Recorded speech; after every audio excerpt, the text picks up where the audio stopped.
It has been almost exactly 1 month since Ruben Amorim was sacked as Man United head coach. Since then, United have drawn against Burnley under Darren Fletcher and beaten Man City, Arsenal at the Emirates, and Fulham at home. 3 wins in a row against elite opposition with simplified tactics and a calmer environment. As someone who was firmly and unapologetically Amorim in till the dying moments of that project, it's time for me to say this out loud. I was wrong about Ruben Amorim being the right guy for this club. Let's rewind to May 25th, 2024. After winning the FA Cup, Erik ten Hag said, "If they don't want me anymore, I'll go win trophies somewhere else." And what happened next? The entire fan base rallied behind him despite having an awful second season, being 8th in the table, and having a team that was tactically broken. Behind the scenes, though, Ineos did want him gone, but they succumbed under the fan pressure and decided, let's give him another shot. But in their minds, Project 150 had already begun.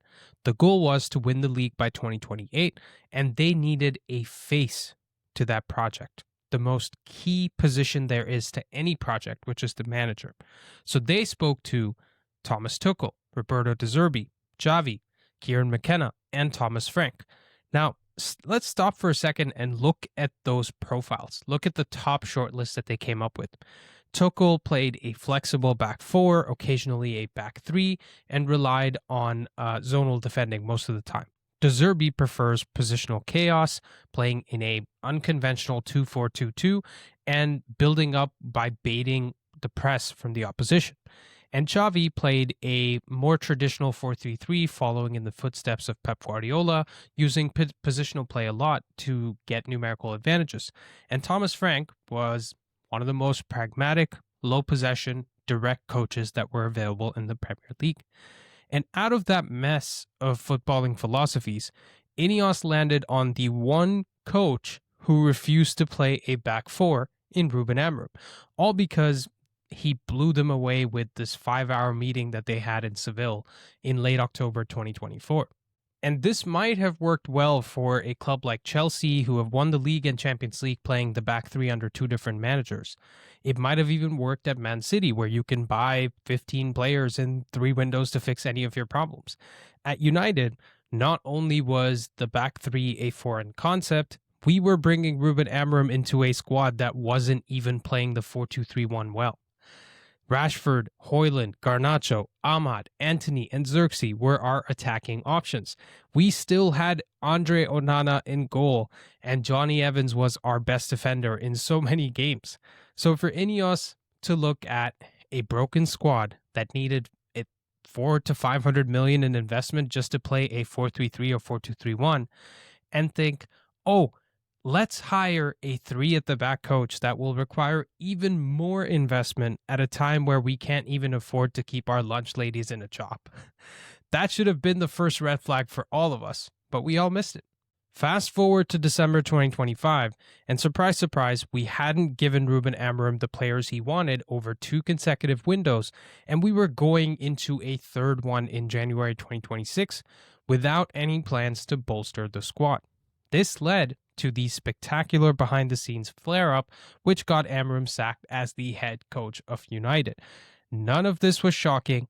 It was really just inevitable. Now let's talk about Ruben Amorim's mistakes, because he is not blameless, not in the least. He didn't win enough Premier League games in his 14 months in charge. He was too emotional on the touchline. He was too emotional in press conferences. And most importantly, he lost a Europa League final to one of the worst Tottenham teams in recent memory. That final alone gave Ineos and much of the fan base all the reason they needed to sack him. But I knew all of these problems and backed Amorim despite them, because there was a lot he also got right.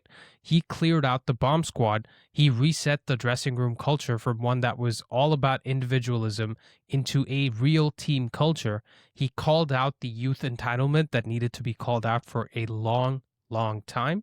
He also set up a possession-based team with real athleticism across the park, and he introduced for the first time in a long time, a repeatable system-based football. And there's only one analogy that really explains Michael Carrick in 3 games being more effective than Ruben Amorim did in 14 months.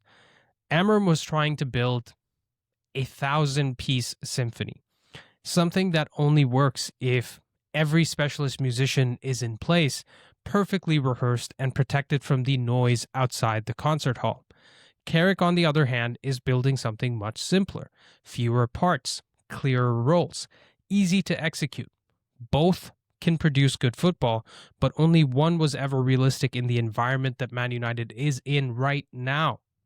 So for me to believe that Amorim could swim against the tide and be a successful system footballer when everything that is going around United is going around, it was complete naivety. So I wasn't wrong about Amorim, the coach, per se. I knew this was a developmental coach. I was wrong about everything around him. I truly believed that he could work with almost no midfield, with injury-prone center backs, with attackers out of form, with the constant media pressure that just wouldn't stop, with the noise from the ex-players that was part of that, and also the interference from ownership like Sir Jim wanting to play a back four. Most of all, I believed Ineos would hold their nerve long enough for the pain to turn into progress, which I truly believed was coming. I still think we could have finished in the top 4 with Ruben Amorim, but that was my biggest mistake. I was way too hopeful to think that all of these wrongs could be righted with Ruben Amorim at the wheel, and that just never was going to happen. So here's where I am now. Not only do I think Ruben Amorim should have been sacked at any point before he was actually sacked, I think he should have never been hired in the first place. Not because of the results, because I kind of expected them to be as bad as they were. He should have never been the coach because of where the squad is and where it was when he joined, where the finances are right now and where they were when he joined. The media noise, the lack of patience from fans that was necessary.